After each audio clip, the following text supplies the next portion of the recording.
জাহিদ ভাই, আপনাকে দিয়ে শুরু করতে চাই। আমরা গত দুদিন ধরে দেখছিলাম যে তিনটি দাবিতে নির্বাচন কমিশনের সামনে নির্বাচন কমিশন ঘেরাও করে অবস্থান কর্মসূচি পালন করেছে ছাত্র দল। সেখানে একটি দাবি ছিল পোস্টাল ভোট ব্যালট নিয়ে জামাতের এখানে সুবিধা দেওয়ার একটি অভিযোগ ছিল। শাহজালাল বিজ্ঞান ও প্রযুক্তি বিশ্ববিদ্যালয়ের ছাত্র সংসদ নির্বাচন যাতে স্থগিত হয় তার একটি দাবি ছিল। এ ধরনের তিনটি দাবি ছিল। এই যে দুদিন ধরে অবস্থান করলো, এটিকে আপনি মব হিসেবে দেখেন কিনা? আমাদের মবের সংজ্ঞাটা আসলে আমাদের সমাজে এখন মানে আমরা সংজ্ঞা অনুযায়ী সংজ্ঞা করে আসলে মব শব্দটা ব্যবহার করি না, মানে মব শব্দটার অপপ্রয়োগ হচ্ছে। খেয়াল করি, মবের ডেফিনেশনের মধ্যে আছে এটা unidentified, unorganised, unstructured gathering of people. মানে এখানে ছাত্রদল তো আওয়াজ দিয়ে ছাত্রদল হিসেবে এসছে, এটা একটা পলিটিক্যাল কর্মসূচি। এটা কর্মসূচি ঠিক হয়েছে না ভুল হয়েছে এই আলাপ হতে পারে।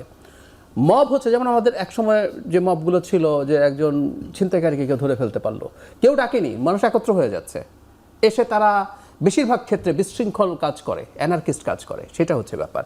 কিন্তু এখানে পরিকল্পিতভাবে একটা সংগঠন ঘোষণা দিয়ে তার ব্যানার নিয়ে এসে কাজ করছে, তো এটা মব হওয়ার কোনো কারণ নেই, এটা একটা রাজনৈতিক কর্মসূচি।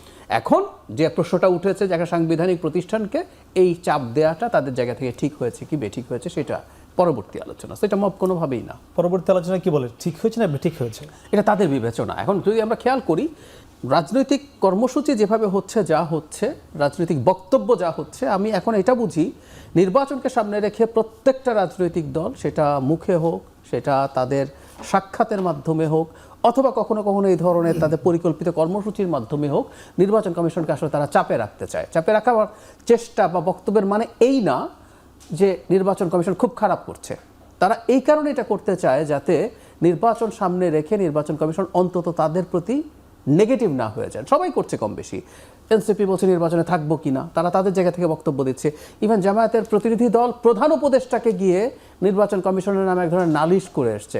মানে টেকনিক্যালি বা সাংবিধানিকভাবে আপনি নির্বাচন কমিশনের বিরুদ্ধে প্রধান উপদেষ্টার কাছে নালিশ জানাতে পারেন না। আসলে নির্বাচন কমিশনের সামনে অবস্থান করা যাবে না, আমি তাও বলিনি। আচ্ছা, তাও বলিনি, কিন্তু একটা নির্বাচন কমিশনের সামনে এখন গ্যাদারিংয়ের যে সমালোচনাটা আছে সেটা হচ্ছে এই জায়গায় তফসিল ঘোষণার পর এই ধরনের গ্যাদারিং বা জেনারেল যে গ্যাদারিংগুলো আছে এগুলোর বিরুদ্ধে মানে নির্বাচন কমিশনের একটা জেনারেলাইজড অবস্থান ছিল, তো সেই বিবেচনায় সেটা এখানে ভঙ্গ হয়েছে।